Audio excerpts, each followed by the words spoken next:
Aquatics. We are live, and we want to welcome you to another live stream show here with Susan from SLC Aquatics, also known as hashtag fishfamnews. And I am so excited to have our very special guest, one of the guys, one of me being mom, one of my boys. Um, I guess I claim him as one of my boys as long as he behaves himself. Um, None other than Joseph, JH Aquatics, all the way from the Virgin Islands. Joseph, step on in here and say hi to the gang tonight. What's up? Thank you so much. Thank you, Susan, so much. It's nice that to do this and it actually worked. You know, we've tried this a few times and my computer's been funny or the internet's been funny or one or the other, but it's really nice to have it all come together. So you can relax and have fun. Yeah, I agree. I do want to thank you, for all your support over the, after the hurricanes. It really meant a lot to me. You helped out a lot, especially with creating that GoFundMe account for everybody. You helped a lot of people out with that. But you definitely helped me out, and you let me know how powerful the community here is on YouTube and the hashtag FishFam community. And you definitely play your role as the hashtag FishFam mom. That's for sure. Well, thank you, and I can't do it for everyone, but I have to do things as I guess I feel inspired to do. And I thank God also for the Fish Fam community, because I couldn't do what I did for you and for a couple other families if it wasn't for their successful financial support and sharing of the GoFundMe account during those terrible hurricanes that hit the islands. And I know your island is slowly getting on its feet, and during the live news that you did on Sunday, you were able to share a little bit of the video of one of your friends that I haven't been able to watch it all the way through yet, but it was very moving. And I don't know, through your connection to us here in the Fish Fam community, the times that you did go live and the times that you did share video, it made me feel like I was there with you, even though I can't even compare to the hardship. I don't want to take any of that away from you, but I felt more personalized coming from you and other people that have shared their videos from the troubles there on the Virgin Islands. And I also want to mention our friends in Peru and on the other islands that are still in Dominica, that are still very struggling and still don't have power. And our hearts are still going out even to the little pains that you're still having. The power transformers that caught on fire the other day. And oh, the power goes out, right? It's a regular thing. Yeah. You just have to be ready for it. You don't buy too much food and things like that. You learn to live with it. It's adaptation. But no, I have to agree with you. I feel the same way that you felt, and it was really nice to have the support, from everyone in the community. After that, I have family members that were supporting me. Besides that, of course, we're all working together here. The people that remain on the island, we all work together. But it was really moving for me to feel that the community and the family on YouTube. It changed the whole thing for me. It really didn't. It changed the way I feel about community. I think it was a little bit more superficial and all before, just like YouTube and stuff. And I definitely realized that there was a much stronger community that is pretty much unexplainable. And I really think that it's a good example for, like I said before in my live stream the other day, I think it's a really good example for everyone else on YouTube. I see a lot of stuff that people are doing and saying, I don't even get into any of it. I don't get into any of it, but I think we're really doing a good job of showing people how to handle yourself on YouTube. And, and I also, like I said before, I feel like it has nothing to do with YouTube, like the community of fish keeping has been like this way before there was even the internet or message boards or any of that stuff even going on. The fish keeping community is that kind of community. You know, we don't want to see people kill fish. We want to make sure that we teach each other and we support each other, and you know, at the same time, let everybody have room to do it their own ways. But it is beautiful to see the way people come together here on YouTube. I'm moved by it, and I'm hooked. I'm addicted. Great. Well, Joseph, I don't want to ignore the chat because we have a great crowd here tonight, and I want to say hi to the first one in the room, Vanessa Clearwood. We have Cecilia Hobbies, Dank Tanks, Science Gal Aquatics, Down the Wormhole. We've got PMG Hustle Woman Aquatics, which is my friend Yolanda from Florida that I sent some corridors to. We got Jason Fish Tropics all the way from Canada. We have Life with Fish from Ireland. Sherry Swinney's in the house. We have HC Aqua. We have Gina Tucker Aquariums. Just want to say hi to everyone. Rob Hicks Aquariums in the house. Michael Aquarium from England. Rob Hicks is from Canada as well. Eric Hebert is there. Said, sorry, haven't been around. Got my old job back and been working till midnight every night. Okay, Eric, but thanks for dropping in. Would you say, Joseph? Oh, B-Stag, Victor, what's up, man? Victor, and then Mad Fish Diva. She is the one that challenged me to do the Lemon for Leukemia challenge. All right. Well, Gina challenged me, and she temporarily had to take her video down for some editing, and she'll throw it back up.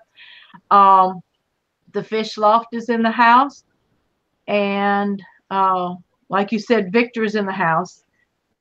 We got a good crowd. I minimized my screen, so I got to go back and see how many's here. 17's watching and 14 likes. Thanks, guys.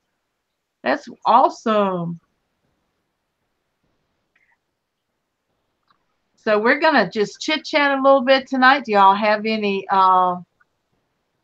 questions that you want to put out there for us this morning or this evening?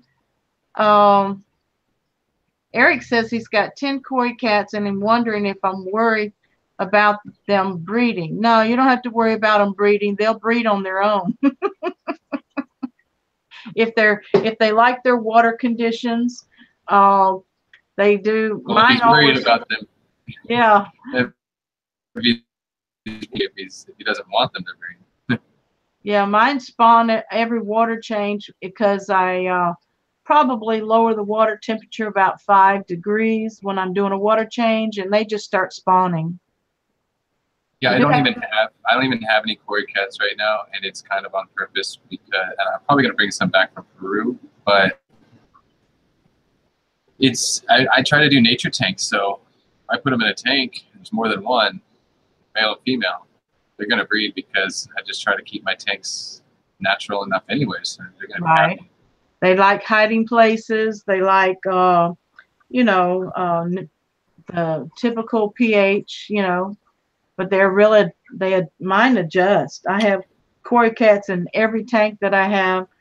I was told early, if you want them to breed, 1 female to 2 male ratio is better. 1 female to 2 males? That's what I was told earlier. Is that just so that you can try to get them to pair off? Well, give them options. I don't know if that. Yeah, I don't know the reason behind it. I through all of my internet searching and everything. To get the young females probably started breeding, you need 2 males to 1 female, and after a while, when I get a bunch of little babies in there, I also take out some of the new young, and I go to another tank that actually I outsource different males from different stores. So none of them are exact line breeding. So I keep the line going through outsources. But no, you don't have to worry about them breeding. If you have a female and a male in there, they'll do it. Life with Fish says our Ancaris plants have grown crazy fast. That's good. That means they're happy and getting fed in the water column. Short and Anxious is in the house. My goodness, I have not seen her in forever. Hi, Susan and everyone. So good to see everyone. I've had problems on the YouTube channel. I'm sorry, baby, but I'm so glad to have you back with us tonight. Patty's Aqua World's in the house. I went to Berry Aquarium Fish Auction and won a complete 22.4 gallon setup. Awesome. Congratulations. E-Money Cichlids and Reef NYC's in the house. Squad up. Hello, everyone. Hey, honey. Good to see you. And my the angelfish tank, I just have a pair. They're actually they're breeding pair, but keep the water temperature is a little cooler right now. I'm trying to just keep them relaxed. I'm really not trying to get them to breed right now, so I'm not feeding them. Go ahead. Oh, I'm just not feeding them a lot. I'm not trying to give them too much. You know, I feed them some live food if I can, but I'm not trying to give them. I'm not trying to get them into that mood right now. Especially with Peru coming, I'm not trying to make anything happen. I'm not looking for those kinds of projects. I mean, I've been tempted. I've been tempted with a few of my fish, but I cannot really get any breeding. I mean, I have indlers and guppies that are going to do their thing. But that's it for now until I get back from Peru. Yeah, your audio's cutting in and out again, Joseph. If it keeps doing that, just mute your camera. But I have a question for you. Peru's in July, correct? Peru is, July. Is your life changes happening before Peru? I'm sorry, what? Your changes where you're living? Maybe. I'm not sure. Not yet? Okay. We haven't confirmed still. We're still looking around because we have the dog, so the dog is a little bit of an issue more. Yeah. I haven't been telling any landlords about the fish tanks that I have 18 fish tanks, but well, I know the Lord will provide. Short and Anxious asked, how are the guppy breeding colonies, Susan? Short and Anxious, I've had a lot of changes. My original strains are completely gone, but I have 3 new strains.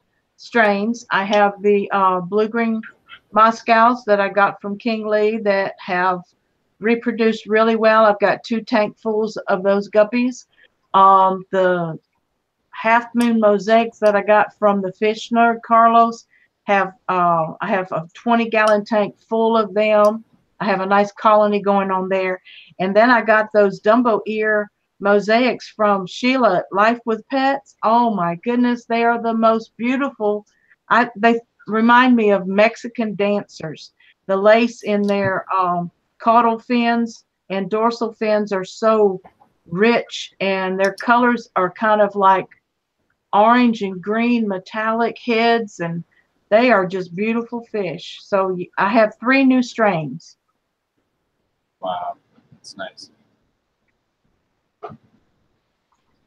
Yeah, I've been looking at. I'm having a little problem with my guppies right now. I have guppies from Chris. What is it? Guppy Train. Yeah. And I've had them since they were fry. I've been looking at the some of the feces under the microscope, trying to figure this out. I think they have brown one. I think that explains why they haven't been dropping their fry. And I think it's also because they're in a tank that's it's a dirted tank. Okay. DIY, like a DIY dirted tank. Yeah. One of my first little experiments in this apartment. And yeah. So well, I'm gonna when I move to my next location, any of the tanks that I have that were dirted, like with that like a Wallstead method or whatever, any of those tanks, I'm gonna have to go ahead and just totally redo them. So I have plenty of content and plenty of work for me. But, well, yeah, the bear. Go ahead. I wish you well with that, and you know we all have to make changes sometimes when things are not just working right. Like this 29 behind me, sometimes I'm having issues with it. But right now it's just overgrown with algae, which is due to the new light. So I know I got to raise the light. I've already cut the hours back, but I need more plant life in there as well.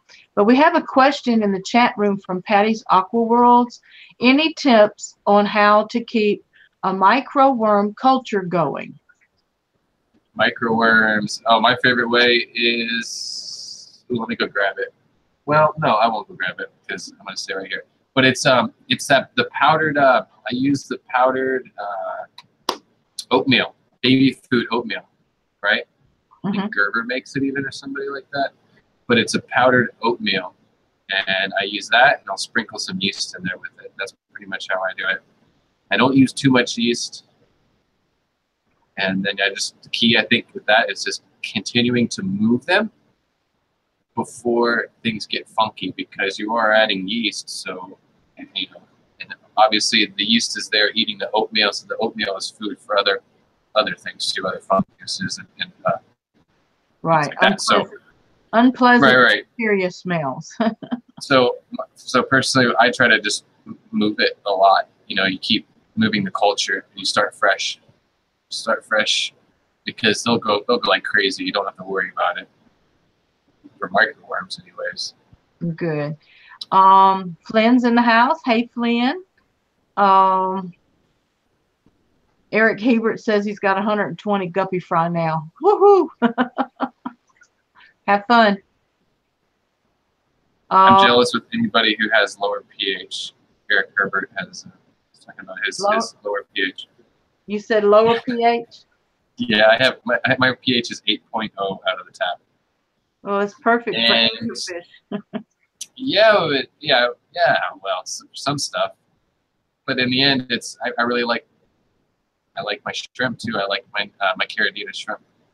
I really enjoy them. So I'm trying to figure out what I can do, but at the same time, water is really expensive here in the Caribbean, so I cannot afford to do reverse osmosis because that is just a real waste of water. I could try to come up with ideas and ways to use that water, but I have to get real creative. I just can't afford to. I mean, I literally, living here, I have city water where I'm at now, but as soon as I move out of the city limits, I'll be like most everyone else on this island, and I'll be using water out of a cistern. So when I run out of that, that's rainwater basically. So when I run out of that I have to buy water. So you're looking at about $350 to have a truck come and deliver water. So wow, had no idea. See, the things we take for granted. Yeah, and well, at least I really feel like actually the water that I would buy is actually better than the water that I'm getting out of my tap, because the water out of the tap's going through a lot of old pipes and everything else, and even the old pipes in the city, and the water that comes from the truck is coming from a different source. So it's actually probably cleaner from the truck.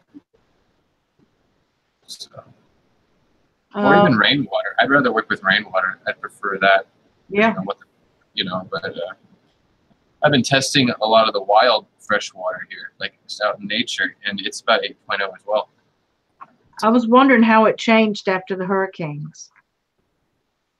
What part? The local water within the streams.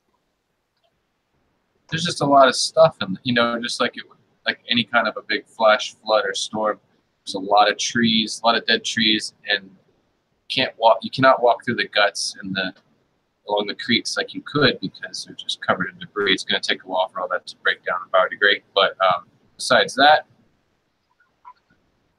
it's the same way. It's a storm. It was a big storm. It's going to do damage to people, people's material things. But in the end, nature was pretty resilient. The rocks didn't move very much. Nothing really moved. Everything's still in the same spot except for the trees. Yeah, I was just wondering if the inland streams became more salty or brackish from anything. Nope, they're completely fresh. That's for sure. I've tested all that. That's cool. I have a video I've been neglecting to put out, but I did make a video that I should finish, where I test the pH, and I tested for salinity in some of the creeks and stuff here that are close to the ocean, but not right at the ocean. But some of the fish that I'm finding are definitely, oh, I can't remember the name of the word for it. When a fish is brackish, or not brackish, but when a fish can go from salt water to fresh water, there's a word for it. And I wrote it down in my notes. Awesome. Always. I can't remember what it's called. Somebody in the chat might know what the word is. I'm not even gonna try. Oh, it's simiparity. Yeah, sounds right. Simiparity. It's when an organism can live in fresh water or salt water. But the mountain mullets that I found, those actually can live in the ocean in full salinity and full salt water. They can also live in full fresh water. Cool. Yeah. So. Short and Anxious was asking how my goldfish are doing. My goldfish are doing well. They wintered well out on the porch in their ponds, and of course they didn't eat for about 2.5 months for hibernating, and they still grew a couple inches each one of them. So that was interesting for me to observe.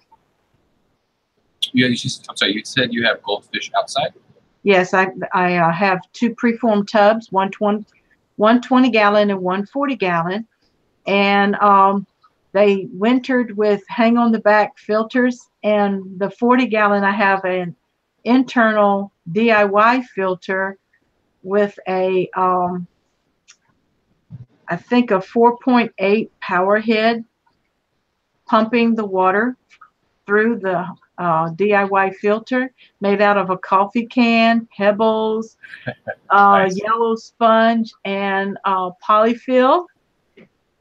And every once in a while it gets clogged up, so I just move the debris away from the output hose that goes to the pump, and it frees it back up. But it's about a 6-inch depth sponge that's inside the coffee can. It's one of the plastic coffee cans, not the metal ones. Okay, I was starting to go. My head was starting to go because, well, I was going to say that steel's not going to be good in there for the fish, right. But I was wondering how long does it last. A lot of minerals. Yeah. Yeah. Let's see. Somebody said I was moving up in the. Short and Anxious says I'd moved up in the guppy world. Those are very expensive strains. Congratulations. Thank you, sweetheart. I do miss my cobras though, because now they're coming back on the market. So I'm gonna have to go find me some fish that have some cobra genes in them and start breeding them again. Eric says low pH means mainly female guppy fry and higher means mainly male, and that's what I've heard, but I haven't been able to prove that. Eric says 7.2 pH will give about half and half, and mine is at 6.5, which is a little acidic. So he's probably going to get more. What did he say? Low pH means more female. Yeah, mainly females and not that many males. Let's see. What was Short and Anxious asking me what kind of tanks do I keep?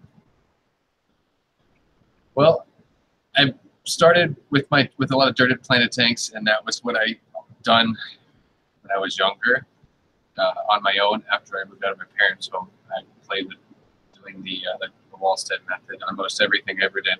And then in this apartment, I started with that, but kind of over that because there's just way too much work. It's like, do you want to make it harder on yourself? I don't know.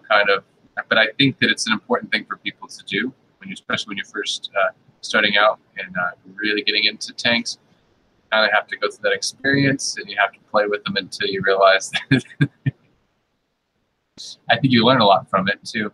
Like the fact that I have 2 dirty tanks in here in my house, that I'm happy that I have them, because now I have my microscope and I can use the microscope to check out what's in those tanks compared to, say, a tank with blue stratum from start to finish, and just really be able to compare the differences of what happens. I'm really interested in the microbiology of the tanks.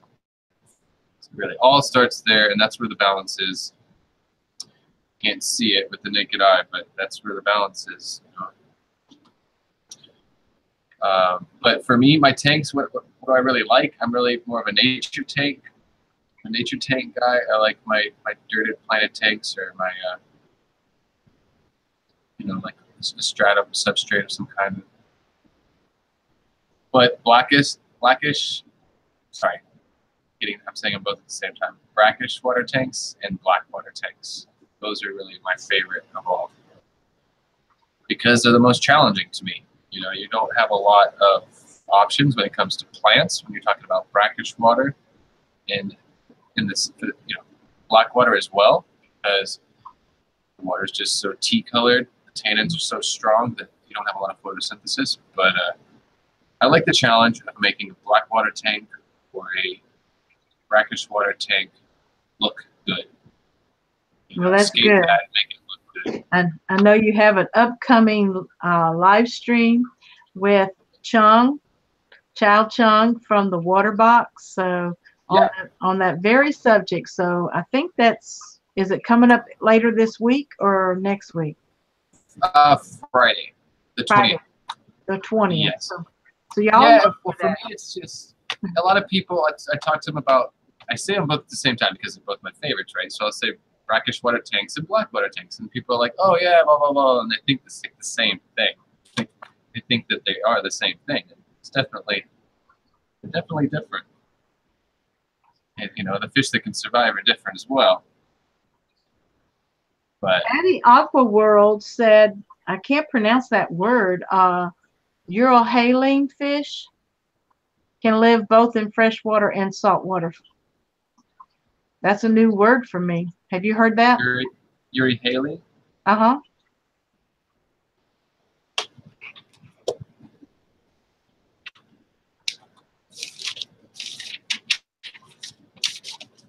Shouldn't be looking for this, but Mr. Scholar here is looking up the word. Oh, who, me? Yeah, you. No, I'm actually looking up the other word that I have here. Oh, okay. Why I wrote it. Well, I'm going to look up. I'm wondering why I wrote it down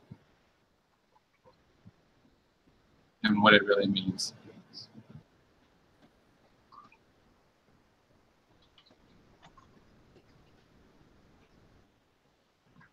Oh, it's in regards to reproduction of organisms. I have notes everywhere. I'm always watching videos. I'm soaking up everything I can off of YouTube. And off of everything else. I was actually thinking of the molly tonight because of something you and I discussed. And the Eurohaline organisms are able to adapt to a wide range of salinities. An example for that type of fish is the molly, which can live in freshwater, brackish water, or salt water. The green crab is another example for an invertebrate that can live in salt and brackish water. So thank you for that information. That was I was always curious anyway. But you were talking about the term where they can adapt. Well, I guess they both have to adapt. Oh, I think in the end, yeah, they still need to adapt a little bit to a certain extent. It's going to take a minute for them to adjust. Yeah, I was watching some videos the other day where certain areas of, I think it's Africa, where the waters get really low and it dries out like a desert and it becomes hard like a clay. And some of the animals actually adapt to that. And one of them is the lungfish, I think that you're familiar with, that burrows down before the surface dirt gets really hardened. They burrow down and then their body starts producing a lot of mucus, and that mucus kind of like protects them from other external organisms getting into their bloodstream. and they go through a hibernation period. And then when the rains start again and the hard surface dirt softens up and they get their first drinks of water, then they begin moving their mouths like they're breathing, and they're pushing the water back through their gills. And it was quite an interesting video. I think I watched it on Facebook and shared it on my group, my Facebook group. Yeah, the gobies. We have gobies here that are like that. Because the spots that I filmed about a month ago and put out a video looking at fish and stuff, those pools are all dried up for the most part. And the video that I'm going to put out this week, hopefully the end of this week, the pools are all dried up. So, but the fish, there's still there's still crayfish, there's still shrimp and gobies, stuff like that. But they're all like hidden, buried down in these rocks. And I'm sure that there's actually probably still some water holding down there. But they got their little nests that go deep into these rocks, all these boulders. So they're there. It looks like there's no life there, but they're there hiding deep, just waiting for that water to come back. That's cool. I don't see any more questions. Madfish Diva says Joseph has us in biology class. Oh, had you in biology class yesterday? Yeah, I had my microscope. We were looking at some. We were actually looking at some assassin snail eggs that were either way they were contaminated, and they had all kinds of organisms. There was parameciums and cool. I missed that. Was that amoebas? And I was on Big Easy live stream. Okay. Big Easy, he streams for like 6, 8, 10 hours at a time, and I pop in there because you never know who you're gonna find in there, and I play around. I just kind of let my little place have a little fun and just practice. So I've been doing some stuff, just playing around with my microscope, a little screen capture of the software that I have, and that's been fun. But yeah, eventually, I try to catch his live streams every once in a while. But lately, since I got back from vacation, I've just been passing out. So I think I'm still in jet lag. Yeah, there was yeah, there's been some cool people that I've seen in there lately. That you never know who's going to be in that chat. Have you met Chris BXL from Belgium? No, I can't say I have. Okay. He does some late night. Well, it's late night for us because in Belgium it's early. But he does some live streams. It's Chris, little CHRIS BXL something. I know there's something else. Sometimes he joins me in my streams. But Short Name says, Joseph, sounds like you're really interested in the science of fish keeping. Sounds like I will have to check you out and keep up my aquatic knowledge. Not gonna lie, I'm rusty. LOL.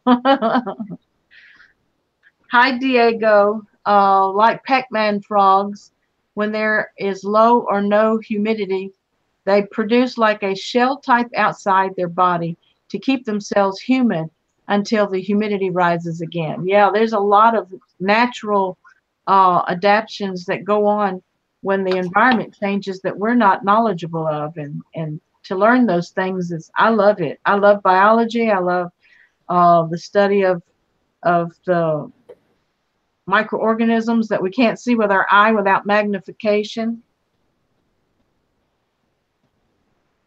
But anyway, did you want to start anything different? We're going into the quarter of the hour.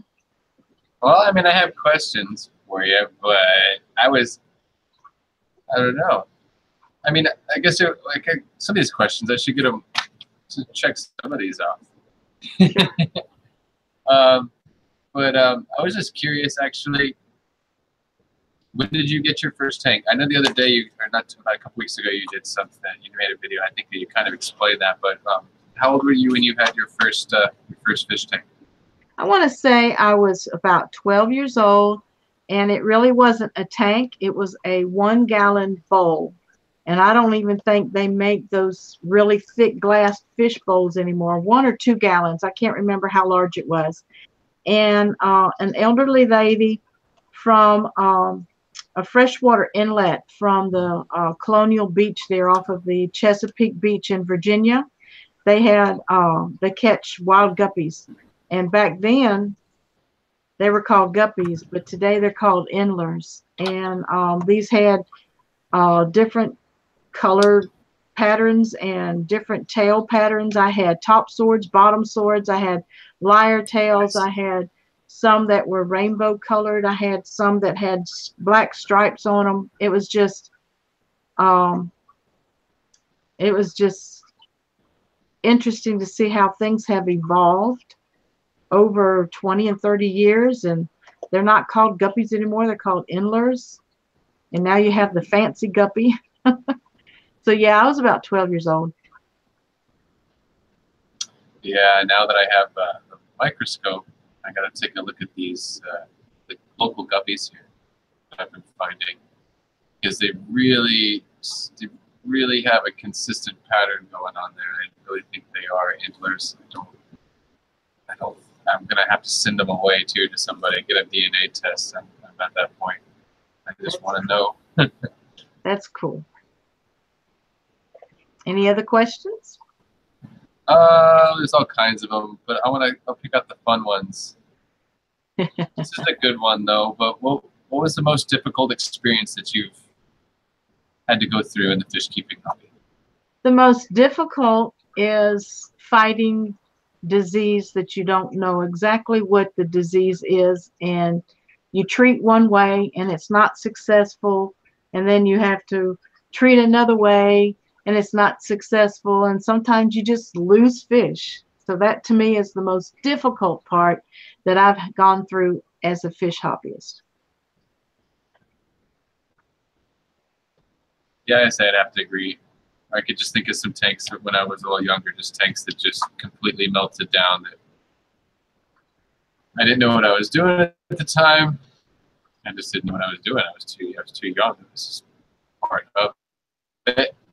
But yeah, down like everything go. The whole. Well, I know some things that you went through during the no power. Well, the fish were fine though. Like the fish were fine. That was the fish were the least of my worries, especially when you get up the next morning after the storm. And I was staying in a place that was actually at a higher elevation, so we were overlooking all of town next morning, and just the whole town. You could just see everything. And my house is down there in the middle of the whole mess, you know. And I knew at the end that I could see my roof. I could see that my roof was still on my house. And I knew at that point that my fish were fine, and they were the last thing on my mind. Like I could not think about them, and that there was too many things to worry about. And I came to the house every couple of days, and the fish, they were good. You know, I definitely felt like I could have given them more water changes. But honestly, the water that was coming out of the tap, I didn't feel safe with. So there's a lot of times I did not do water changes. I just controlled the feeding. And tried to give them air if I could, and when I had a generator or something like that. But your plants suffered.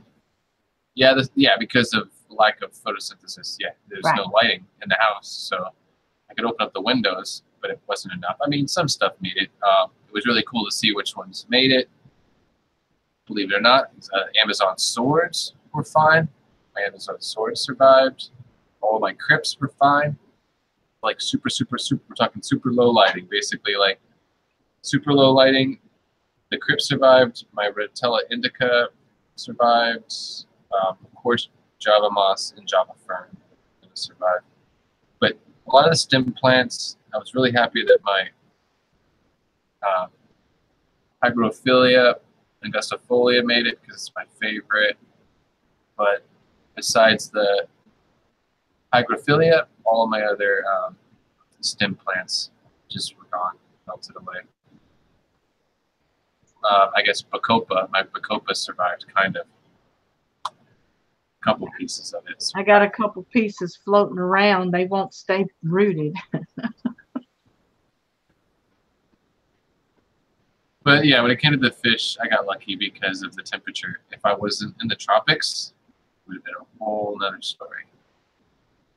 Completely different story. So that's why now I'm ready to just go outside. I'm ready to go year-round outside. I want a big piece of property. I can start a fish farm. Yeah. Because I can pretty much do it all outdoors. My next outdoor challenge is going to be really want to do shrimp outside. Well, I pray that you get your heart's desire. I would love to see a 300-gallon tub full of something, and Taiwan bees too. I'd like to do something like a Caridina species. Yeah. That would be really nice. Caridina would be really nice, but it's going to pretty much be a pool of water full of leaf litter. The whole bottom would be leaf litter. That's going to be a good project. Well, I feel like it's going to take time because my goal is to do enough leaf litter and create an environment that will lower that pH on its own naturally, and try to work with rainwater and stay away from anything that's ever been chlorinated. Michael's asking if I got his messages.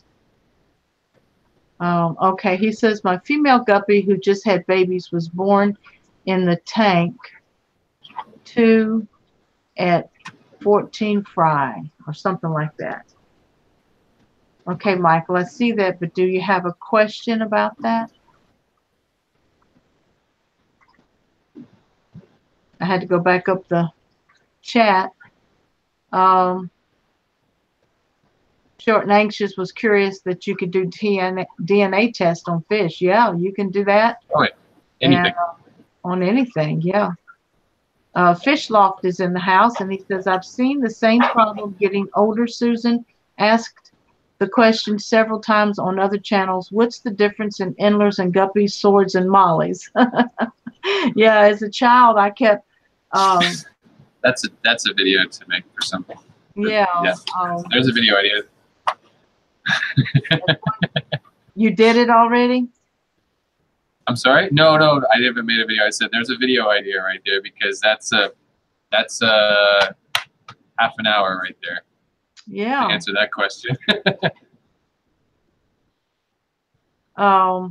Let's see. Fishloft says all same live bearers in my head, but the same scenario. Yeah, because that's what I had started with as a child was live bearers. So when I got back in the hobby again 3 years ago, you go back to what's familiar. Well, what I thought was familiar. But like I said, the fancy guppies were not the guppies that I grew up with, but I fell in love with them really, really quick because of their long bodies, their long caudal fins, and then their dorsal fin matches their caudal fin, and just the different colorations and different patterns that you can get in the fancy guppy. And my favorite, I do not like the albino strains because that's just my preference. I don't like anything looking at me with a red eye. They're just not my preference. And I've never had a strain that produced any kind of albino. So, all right, Joseph. We have lemons, don't we? Huh? You didn't say that. That's weird. You didn't put that in the description, did you? Put what? Lemons, a lemon challenge. I put the lemons for leukemia. Oh, you did? I mean, in the title? No. How did I do that? Oh. Let me look at it. Oh, no. I'm sorry. I didn't read it.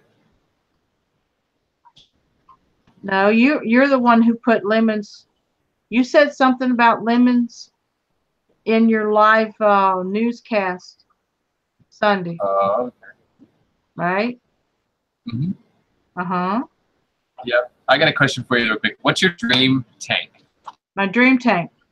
Ask everybody that one. That's a classic. It's going to be a planted tank. My largest tank is 55, and here I'm not going to go any larger in the house. So my dream tank is going to be a community tank planted with a burst of color, a different color in every level. Like the top's going to have schooling fish, the middle's going to have schooling fish, the bottom's going to be just your bottom plecos. I might even have a colorful group of bristlenose and corydoras and stuff going on in that tank. But I want lots of luscious plants and maybe one or two, you know, big fish that stick out. But I don't know what kind yet. I have the gouramis, but they're personally not my favorite fish. But it's my first time keeping gouramis, and they're interesting. The one thing that scares me half the time is when I go in there and I hear water splashing, and I think, oh no, one's jumped out of the tank, but I have a cover that keeps them from coming out. Otherwise, they'd be in the floor. I've had that happen with gouramis, yeah. I used to have gouramis up with my eel. Did you? Used to have. Well, that didn't last very long. Didn't last very long. Everything seemed good. Everything seemed good for a little while there, and we were just trying it out. And they were another rescue kind of deal. Yeah. At the time, so. But yeah, I came home from work one day, and he literally had one in his mouth halfway. He was halfway down his throat. I couldn't get the camera fast. I couldn't get the phone fast enough to take a picture. Yeah, I remember you telling me that now. He had it in his mouth. Yeah, he swallowed it. By the time I came back with the phone or whatever to take a picture, it was gone. Gone. Well, that's Elliot, right? Elliot's still kicking it? Yep. I fed him last night in Big Easy Street. Oh, right. Yeah, he gets 2 shrimp every 2 days right now. Trying to control that. He can eat a lot, and he can go to the bathroom a lot, but an eel can go months without eating. So, you know, if you stress them out, they won't eat. That's another thing to keep in mind with eels. I don't recommend them for a lot of people at all because I feel like the water conditions are important. You have to keep that brackish water. And I guess if you wanted to get into, it's a meat-eating fish. It's not a monster fish, but it's a monster fish, and it goes to the bathroom a lot. And it's a predator fish. Yeah. I mean, and he's blind pretty much. He pretty much uses his sense of smell on the water to find the food. It takes him a while to find it. Right, it might be right in front of his face, but it takes him a while to find it. So for that reason, I do not stick my hand in the tank because he can't see. He just bites for things. He just starts chomping. So you don't want to put your hand in there. He'll bite you on accident. Joseph, my pinky finger looks like a shrimp. Go ahead. You know? Michael asked a question. Michael Aquarium. He said, "I'd like to ask the question: have you ever kept a red fin catfish in life?" Yes, I have one, and he is going into a koi pond. Mentioned that the other day. I don't know where he's a rescue as well, isn't he? Yeah, he's a rescue. A lot of the fish that I have are rescues, especially the ones that I got that were like iffy things and bigger fish. They were just, you know, we have a little fish store here. It's not really a fish store, but they have a handful of tanks in there and whatnot. It's the only place on this island where you can get fish, and I try to help them out, but there's always someone different working there dealing with them. It's not like a fish store that's got their stuff together. So there's a lot of sick fish that come through there, and I try to, when I go in there and I look at stuff, or I go in there to get my dog or take my dog in there, and then I end up like buying a fish because I think at first, on one side of it, it was the challenge of I'm going to take it home, and the challenge of saving its life. And then I realized, like, I can do this. I can definitely save these fish's lives, you know, but do I need all these fish? And so, but yeah, the red-tailed catfish, to answer that question in the end, that red-tailed catfish, he's going to end up in a probably 1,000-gallon koi pond. That's where he's going. I don't want to keep him. I don't like him personally because he is not an aggressive fish, but he's one of those grumpy, nippy fish. Mm-hmm. You know, he'll harass everybody else in the tank. Not really bad. Like, he's not going to actually nip it. He's not going to, like, actually bite anybody. I don't think. Maybe like a guppy. He would go after guppies, the tails of guppies, maybe. But more than anything, it's just he irritates the other fish. He just wants to, like, poke at them all. Just run around at everybody and just kind of, like, you know, get out of my way. This is my space. This is my space. He's kind of territorial and wants everybody gone. I don't want him in the tank. He's in a community tank, but he is going to a koi pond. And, are you there? Yeah, I'm just cutting my stuff out so I can hear you better. Oh.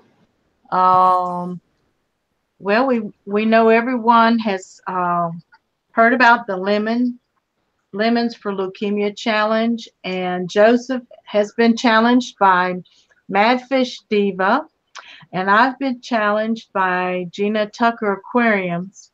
And I was wondering how we were going to do this. We're going to do it live, and I would say age before beauty. So I guess I go first because I get both age and beauty.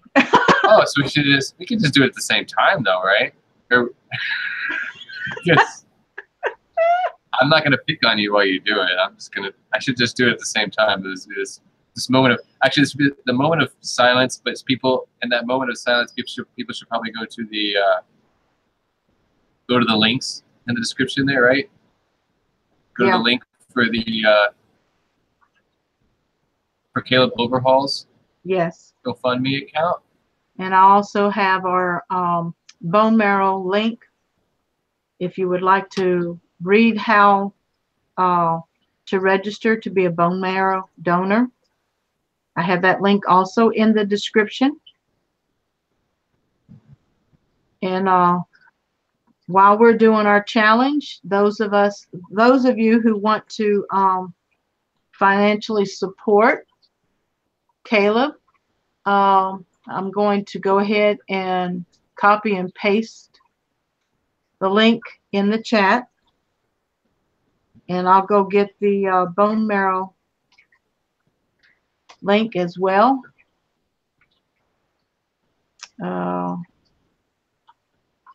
This is Be the Match online registration, and I'm putting that in the chat as well. And yeah, I think that's important, you know, because for me, it's fun to do this, and you know, it's all in good fun, but it's definitely important to keep in mind the whole reason why it's all going on. It's definitely, you know, there's only so much that we can do. You know, there's really only so much that we can do individually, but we can do something. And you know, we can bite into lemons, and we can create some awareness. But in the end, the whole point is to create that awareness and to try to get as many people as possible registered with the National Bone Marrow Registry, and to support everybody we know. I mean, the fact that we have people within our own community that are suffering or, you know, afflicted with leukemia, there's definitely things that we can do, like real things we can do.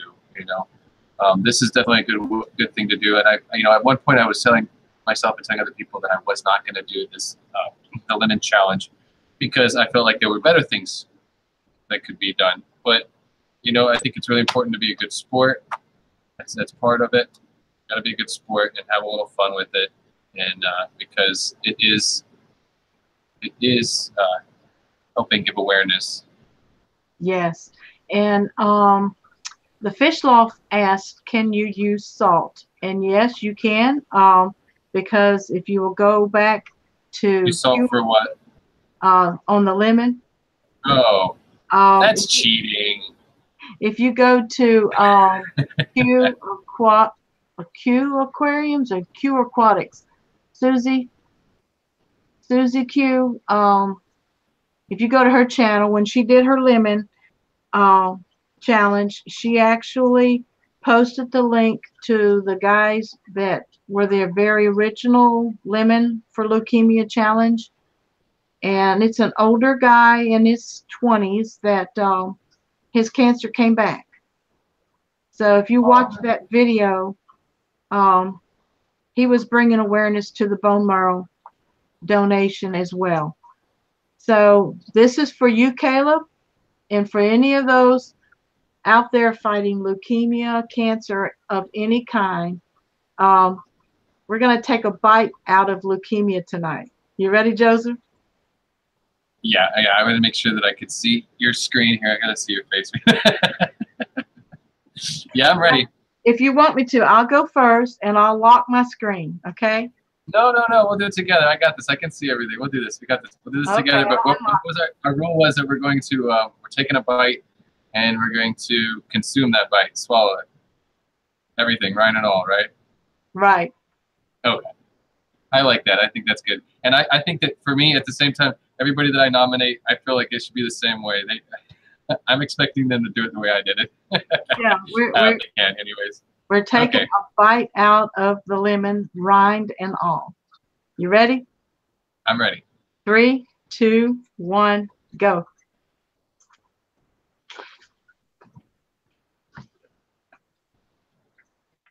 That's a lot of rind, though. That's definitely a lot of rind.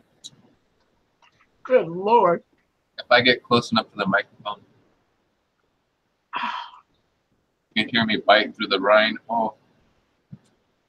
Swallow. I'm not swallowing the seeds. Okay, I guess that's okay. All right, here's proof. I bit it. Yeah. And it's almost all the way down. Oh my goodness. The lemon's not bad. It's the rind. The rind is the. The rind has different flavors. It does something else. Yeah. Woo. Okay, hats off to you. I'm gonna challenge. Let's see.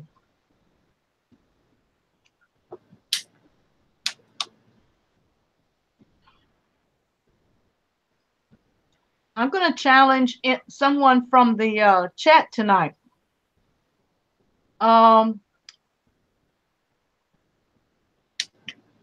If you've already done the challenge and I call your name, just put lemon in the chat. I'm calling the Fish Loft to take the Lemons for Leukemia challenge and do a video. You don't have to do it live. You can just do a video and post it. Can't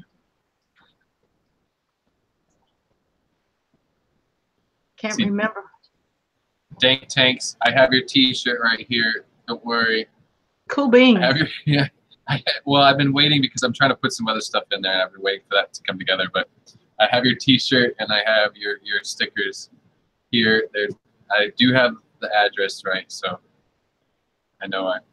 Well, I request a sticker, so you can drop me a sticker in the mail. Okay, I have 2. I have the. You have the Aquatics? And the hashtag fishfamnews, and then I have JH Aquatics. Okay.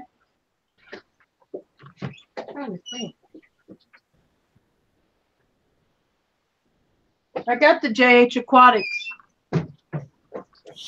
The old one, the round one with the 2 fishes. Oh, that's the one that that he sent out in the package that everybody got, right? With the whole collection, yeah. And that wasn't my design. He designed that. Just saying. He did? Well, yeah, the fading it green to blue. Yeah. The whole thing except from the design of my logo. I mean, he designed that one, came up with it, yeah. But I don't have either one of those that you have now. Let's see. Oh, so who else? Oh, you're picking people. Sorry, I was. Yeah, Gina says she didn't get to see you do it. I guess I made too much noise and overrode the camera. Oh, right, because it's not switching back and forth. I don't know if it is. I don't see it. I got you locked right now. Just hold your lemon up. He did. My peripherals. Oh, I gotta see.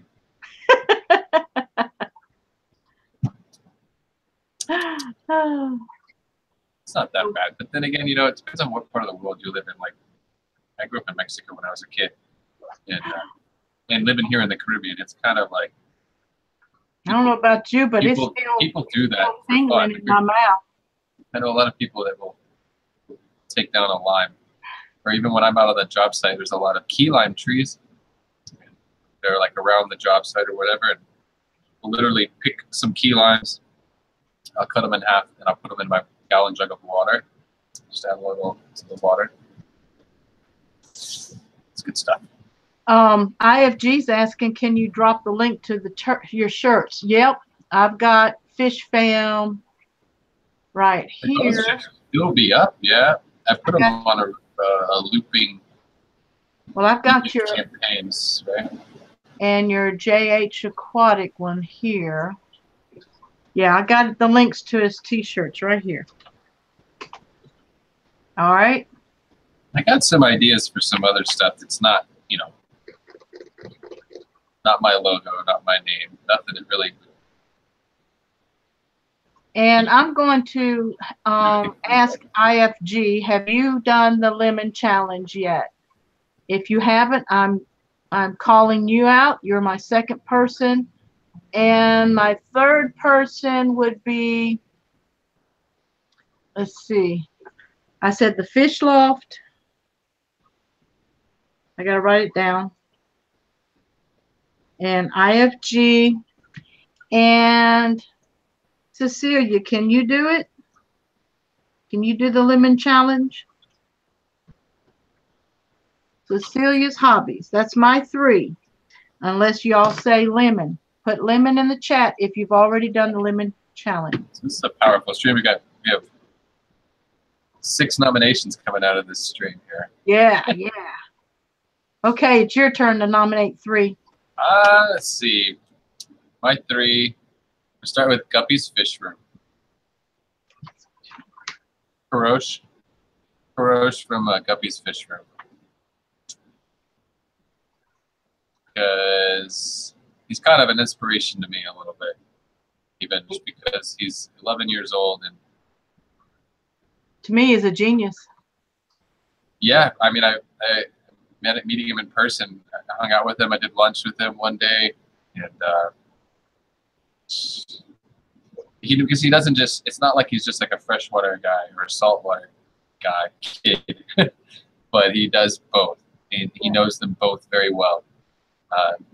He's I just hope he stays in the hobby because so young, you know. I just hope he sticks with it, and maybe he finds a career in it or something. He could, but he blows my mind right now at 11. So yeah, so Guppy's Fish Room, and then Alluring Betas.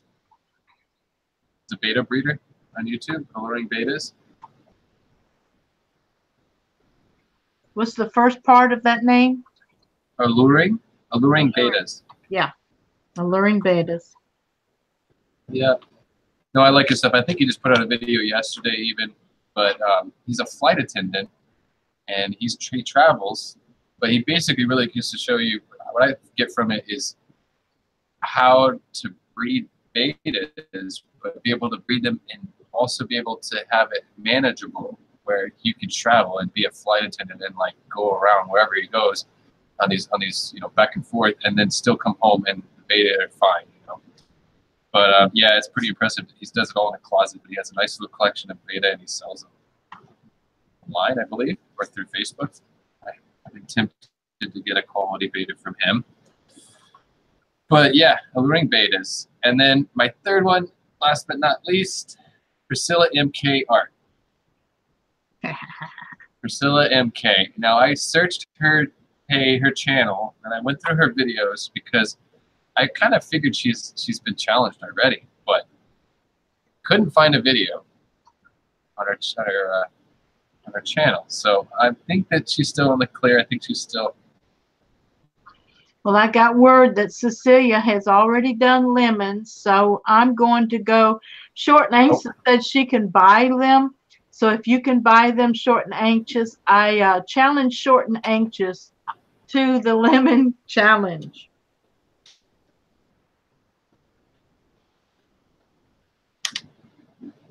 So that's my 3. There we go. Diego was asking. My 3 is the Fish Loft, IFG, and Short and Anxious. Short and Anxious says, hi, Priscilla is going to love you. I think she can handle it. I think she can handle it. Yeah, if she hasn't been challenged, she definitely needs to do that. Short and Anxious, it's her turn now. Challenge has been accepted. Okay, so you said the upcoming trip to Peru is in July, and you're planning to go to that. Yeah, Peru in July. I've also been looking at fish keeping Jamaica. Gentleman and been doing he's been making a lot of content lately, but he does a really DIY breeding operation on his property in Jamaica, and I've been looking at some of the other fish farms in Jamaica that I'd like to tour.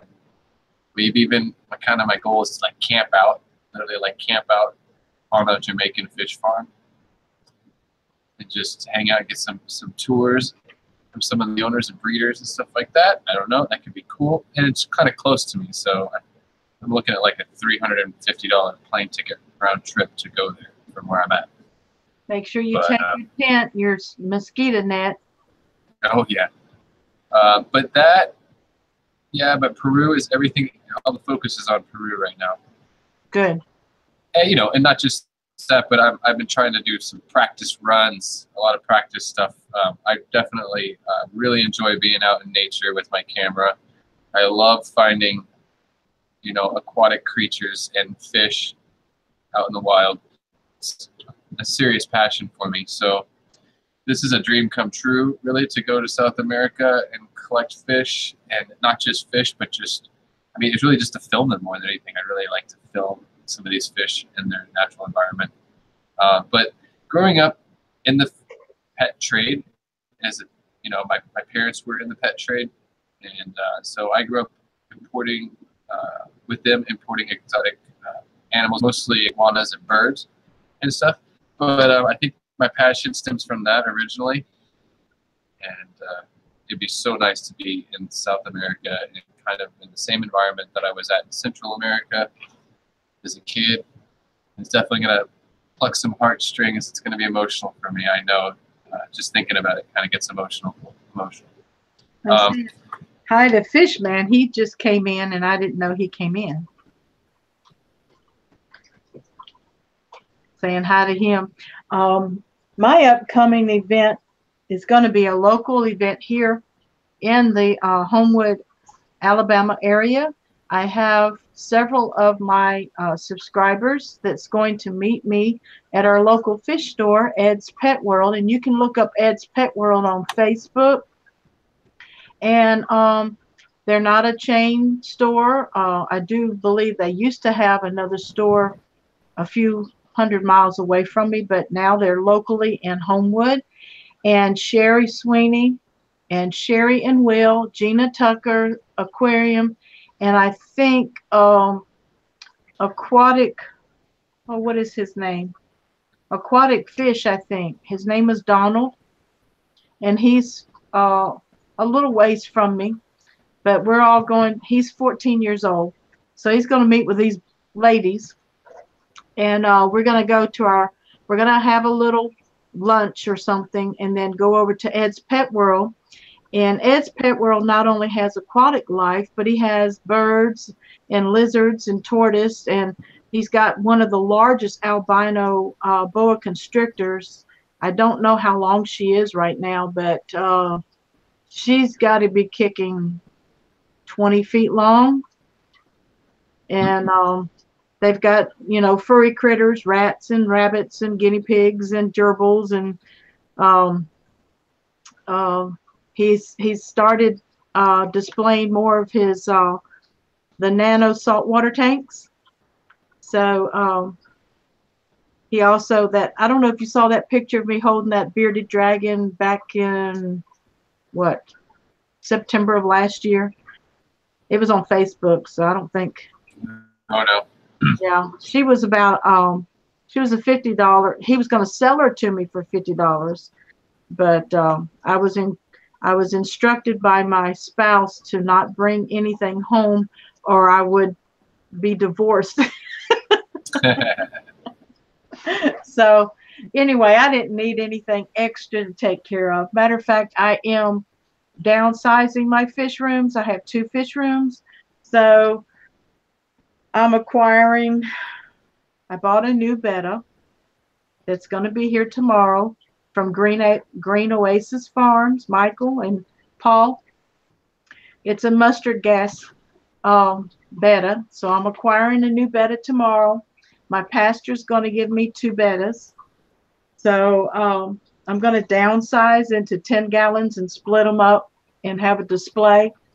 So they're all males, or is it like doing a sorority? Yeah, all males. I've never tried a sorority, so that might be in the future, huh? See, for me, that seems like it would be something I'd want to do, because it kind of kills me to give, you know, I want to give a beta, a male beta or whatever. Either way, I want to give a beta a lot more space than people normally do. At minimum 20 gallons per beta. And if I was doing a sorority, I would want even more water than that. But either way, I guess what I'm getting at is, you know, to have only 1 fish in a tank is one thing, but to be able to have a sorority, so at least you got like 5 or 6 fish in there. You're not just like a tank for 1. I mean, I guess my eel's that way, where pretty much my eel has that tank to himself. He's got 55 gallons to himself. But yeah, I only have so many fish tanks, so it's like if I want to be able to do more than one thing with the tank. Yeah, that's one thing about MTS.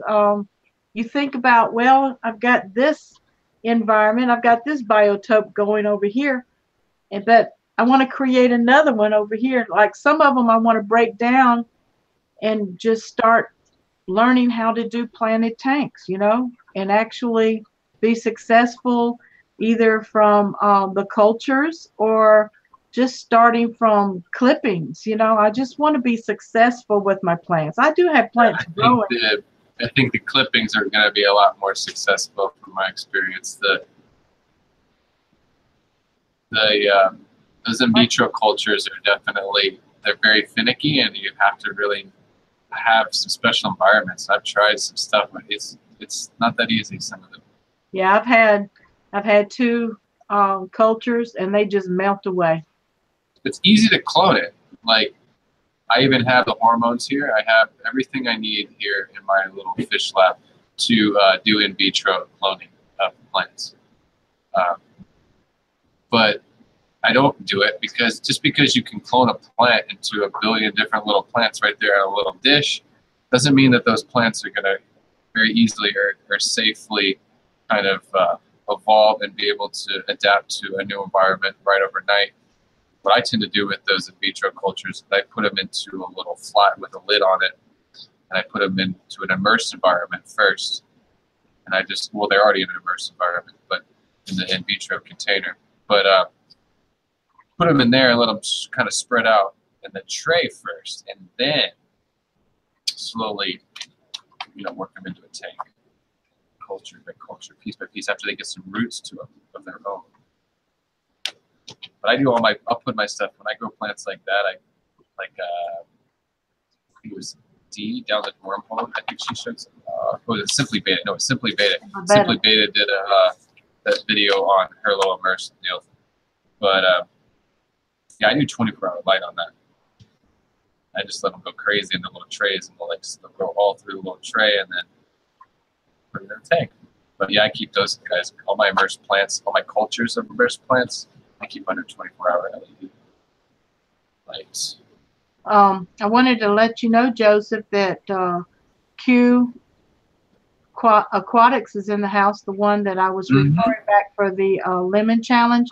She posted on her video the original lemon challenge. So if you watched that video, you understood there was different ways to do the lemon challenge. They made, like you said, have fun with it, but yet Oh, yeah. it's to bring awareness to the dreaded disease that takes so many lives.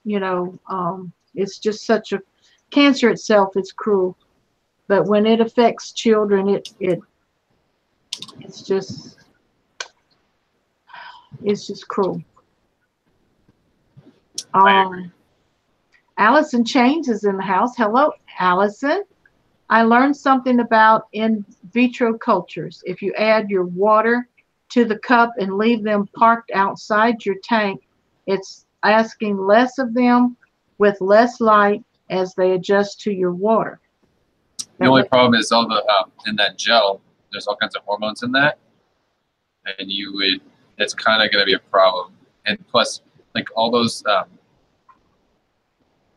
growth hormones and all that stuff that's in that gel, in that dish, it's just going to dissolve into all that water, and it's going to act. It's pretty much there's a lot of food in that, honestly. So all kinds of other bacteria are going to be able to eat from that, all those nutrients and all of the all that stuff that's in that gel. I would rinse that off, definitely. A lot of people don't rinse that stuff off, and in the end, it'll cause problems, and then it can start to mold itself because it's almost like agar in a petri dish. There's so many nutrients and vitamins in that gel, and growth hormones that all kinds of other things. Once you open it up to the air, all kinds of other things are going to get at it. But I do agree with the idea of adding water, like my trays, my little flats with lids. When I do them and they grow out, and before I want to put them in the tank, I'll slowly saturate that tray, and I'll raise the water level slowly in that tray so the plants are completely submerged in water in the tray in my little grow space for them. So now they've actually, and they're still under 24-hour light at that point. And then I'll take them from there and I can put them into the tank, and they've actually already conditioned to being submerged. Well, thank you for that information. Q has a female beta sorority, and she said she just loves hers. Now Sue is just getting started in the hobby and has over 30 tanks. I'm jelly. I'm real jelly. Hey Jeremy. Jeremy's in the house. Hello, Jeremy. Wow, I guess Real Fish Talk's off the air. We're getting the folks over from the Real Fish Talk. Yeah, I tried to watch the beginning of it. Did they have a special guest tonight? No, just Corey. Corey's back. Corey's back from China. Yeah, we have a special guest in the house. His name is Corey from China. Yeah. He did when he revealed, like he went through like a slideshow the other day, the day before yesterday. What was it? What am I thinking? It was last night. And he, I think it was last night, but he had like over 1,000. We were up to like over 1,200 people watching consecutively, consistent at one time. That's a lot of people. I don't know. I don't normally think he gets that many people in there, does he? I thought that was like a record. Yeah, you got to slow down your chat. We have New England Endler in the house. Well, welcome everyone, latecomers. I don't mind going over the hour. If Joseph has the time, we'll keep talking. Cecilia says her female can't tolerate a sorority. She kills everything, even snails.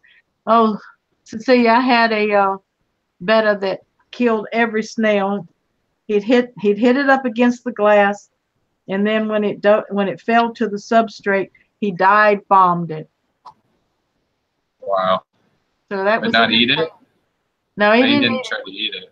Nope, he just killed it. I have a betta fish in a tank with a colony of shrimp, with red cherry shrimp, and he doesn't touch them.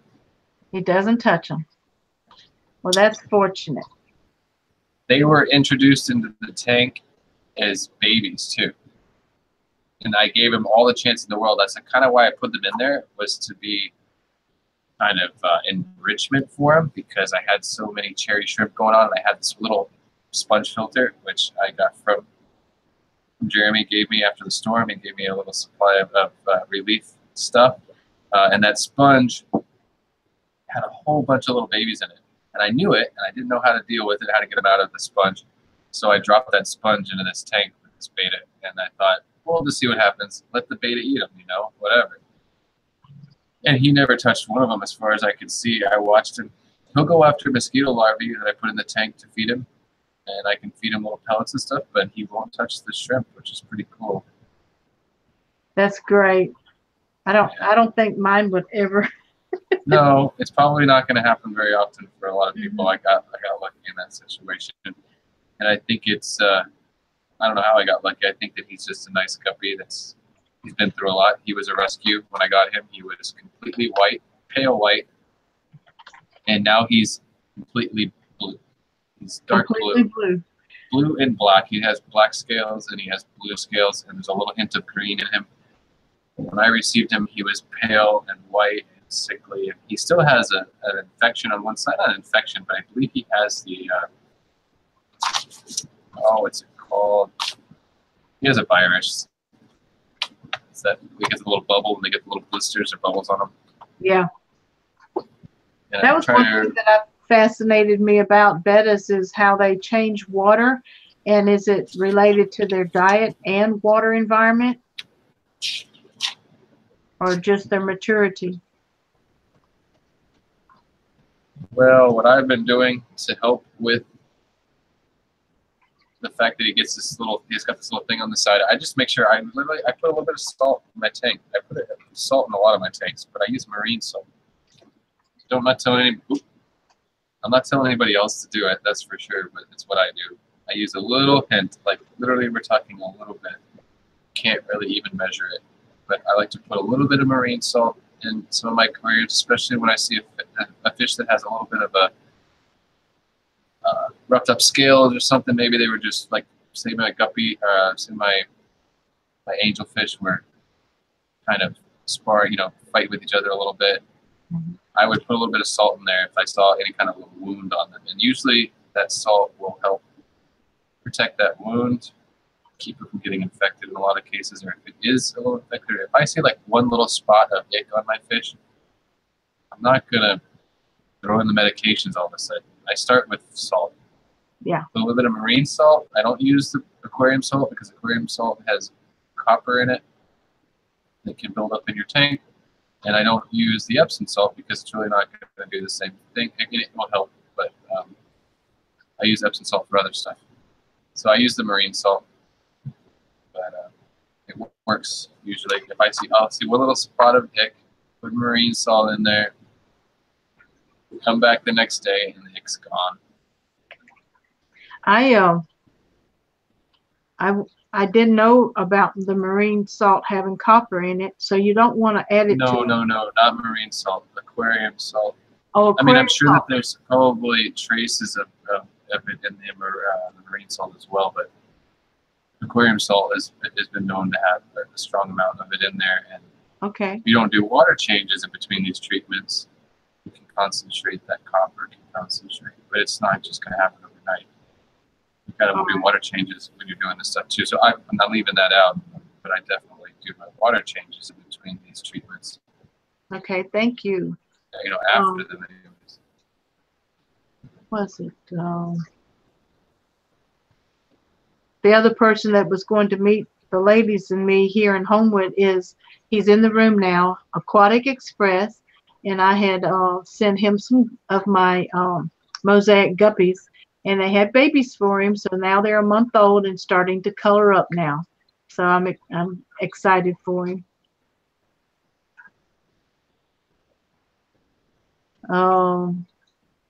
Any effects on plants with a small amount of salt? Allison Chains is asking. A small amount? I think it actually is helpful. I mean, like marine salt, I feel like that small amount, there's going to be some trace minerals in there, so that calcium and magnesium and some of that stuff that's going to be in that is going to be good for the gonna be. I think it's good for the plants. I mean, I just a tiny bit, but when you hit a tank with an excessive amount of salt, yeah, you're gonna affect the plants. You definitely see that affecting the plants. I don't use that much. There's not enough in it that I could actually measure it even when I add it to a freshwater tank. Yeah, I like to do the natural way of treating sores and sickness in our fish before adding medications, because medication should be the last resort. Well, it stresses the fish and it's expensive, and that's the two biggest things right there. And then when I use medication, I like to let it go for a while. A lot of people will follow the instructions completely. I mean, it depends on the situation. If you got a really, really sick fish, you're going to want to treat like every 3 days, do water changes. But if it's just a tiny bit of ick, and it's one fish in quarantine and he's all by himself, bare bottom tank, I'm going to treat that tank and leave it for a week. Just leave it in the tank and don't even do a water change. I mean, it depends on the condition of the fish. I guess that's what it comes down to. You got to watch your fish and read the fish. Hey, Joseph, Priscilla MK Arts in the house. You want to ask her? Oh, I don't know if she heard that. Did she get that? Am I asking her? I'm challenged. You're challenging her. I'm asking her. She's doing it. No, no, yes, Priscilla, you've been nominated by me for the Lemons for Leukemia Challenge. I went through your videos and I did not see a video of you doing the challenge, so I don't think you've been challenged yet, have you? But there's my proof. There's my proof. It's your turn.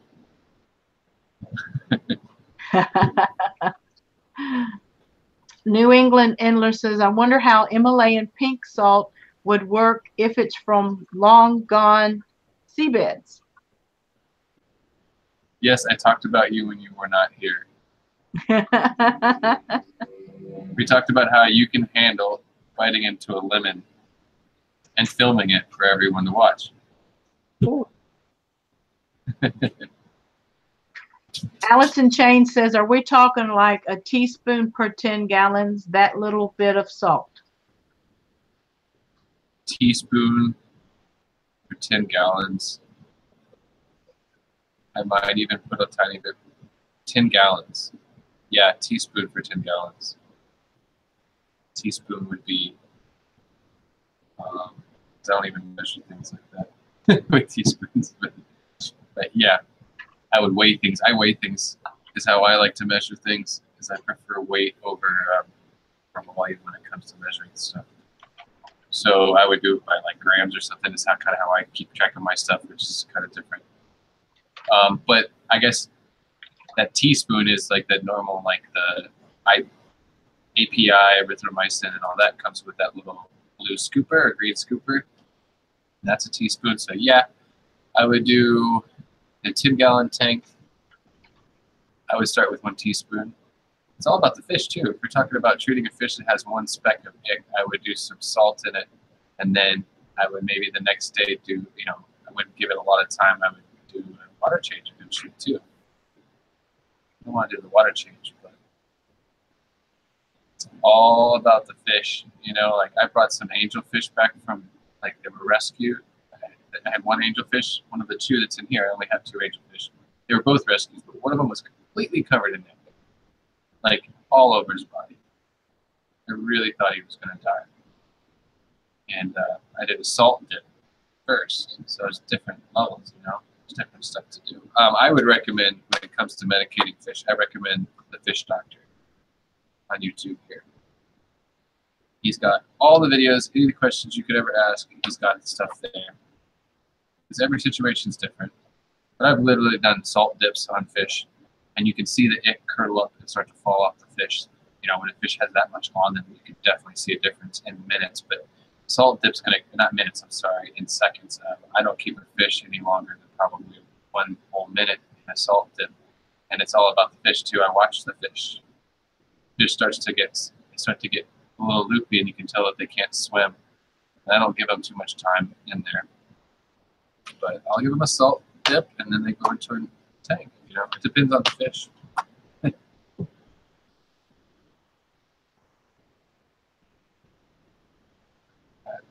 Yes, Priscilla. I was trying to see if she responded to that. Did she say yes? Didn't have an option.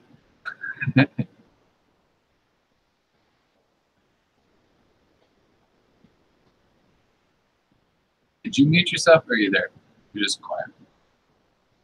Oh, I'm sorry, I forgot to turn my mic off. Yeah, Priscilla said she would do it. She go, okay, I'll do it at 7:39.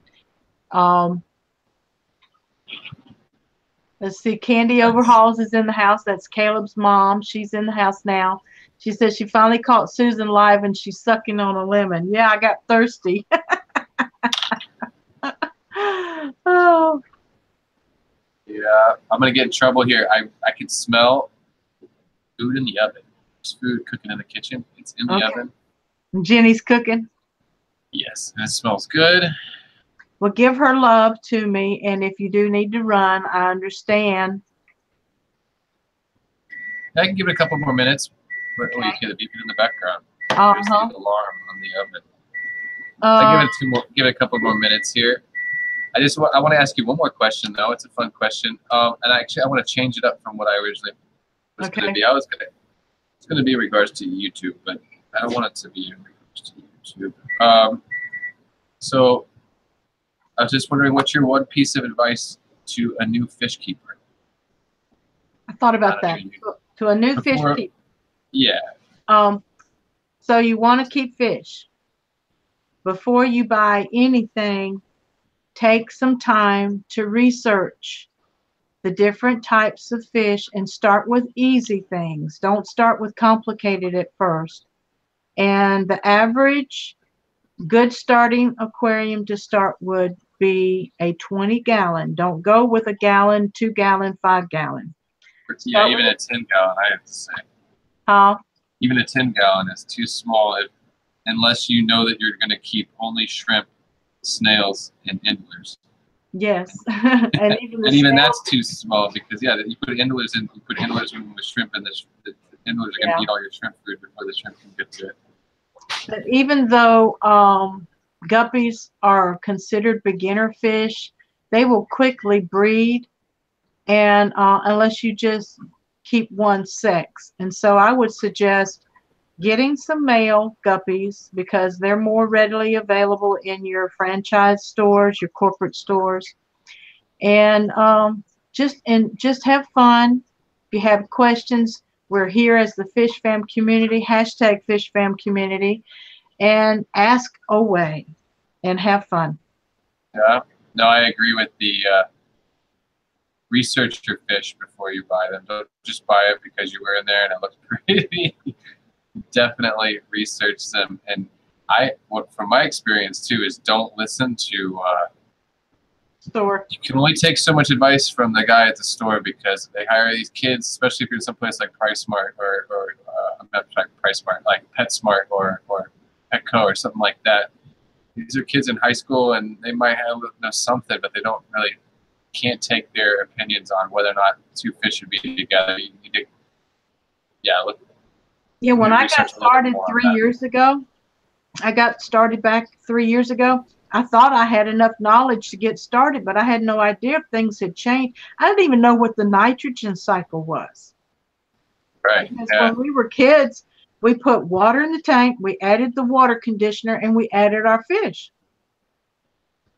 And when I first got started 3 years ago, I went to a corporate store, and he said, well, what do you want to raise? I said, I want guppies. So he started telling me, here's a 20-gallon tank, pick you out some substrate, put this stuff in there, in 3 days come back and get you some fish. In 3 days. Yeah. With no plants, right? How many of those 3 fish lived? None of them. Right. So yeah, that's my advice. So thank you, Joseph. Yeah, I guess my advice would be keep it simple. Don't overthink it. I think some people will like this. I remember when I was really young playing the pH game, where like you think that you can control the pH with chemicals, and you're like you kick it up a little bit. You're like looking for this perfect like pH, right? And you're like, oh no, I want it to be 6.8 exactly, and it's like that is just that is not an option. I think that's some of the biggest thing that young people when they first get into it that they do is like think that they can control this with chemicals or something like that, and they keep going back and forth and they kill the fish with TDS or something with putting stuff in the water. But I think that the biggest advice is to keep it simple and be consistent. Consistent with your water changes, consistent with the temperature, consistent with your feeding, and you're consistent with like in a pattern with everything that you do. You can learn from it, like doing a test, a controlled experiment, and you're probably going to save your fish. Don't overthink it. Keep it consistent. Thank you so much. Thank you, Joseph, for being my very special guest tonight. I'm so excited. I'm excited. I'm glad that it worked. It's, when it comes to all this stuff, when it comes to live streaming, when it comes to even editing film, it's like it's all really, really fun to me, and I have a passion for it as long as all of the technical stuff works. If your editing software suite is not working for you, then it's just not fun anymore. So it's really awesome when the internet is shining down on us and working. No, not shining down on us, but if the internet is working properly for us, and it's awesome. I'm really happy to have the opportunity to do this with you. Well, thanks again, and everybody look forward to Friday. Joseph will be the special guest on the Water Box, and they will be discussing brackish and black water, I guess, aquariums.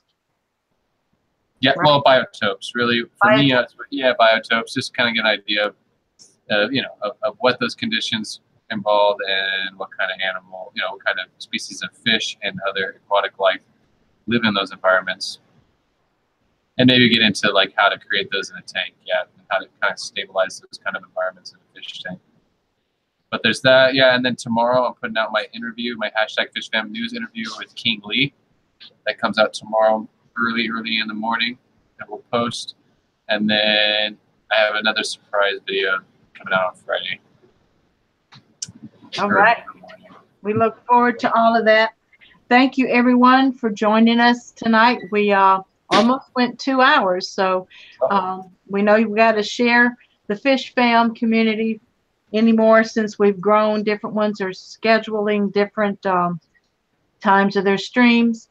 But as for me, Susan will usually be here Tuesday night, 6 p.m. Central, and Joseph will be doing more live streams.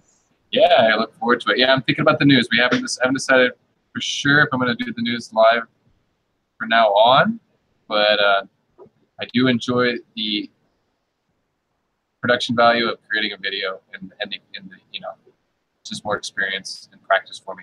So I really enjoy making a video out of the news, but it is really fun doing it live, and having the opportunity to receive super chats makes it make sense too, because it's kind of like it's starting to help me support itself a little bit. Well, you have invested quite a bit into your images, the Fish Fam News Guy, and we really should. I can't wait till I get there where even my guests can receive some super chats with me. So I look forward to that too for you too. Like tonight, I was really wishing that could, in the back of my mind, I'm like, I really wish it was possible, but we're gonna get there. Yeah, I will. And I wanted to let you know that Candy has been sharing your Patreon account and my Patreon account, and we appreciate all of our patrons. We appreciate all of our subscribers. And at this time, we want to say goodnight. Thank you for joining us, Susan for SLC Aquatics and Joseph of JH Aquatics. #FishFamNews. Love y'all. Thank you, guys. Yeah, check out the link for Caleb Overhuls. All right. Good night.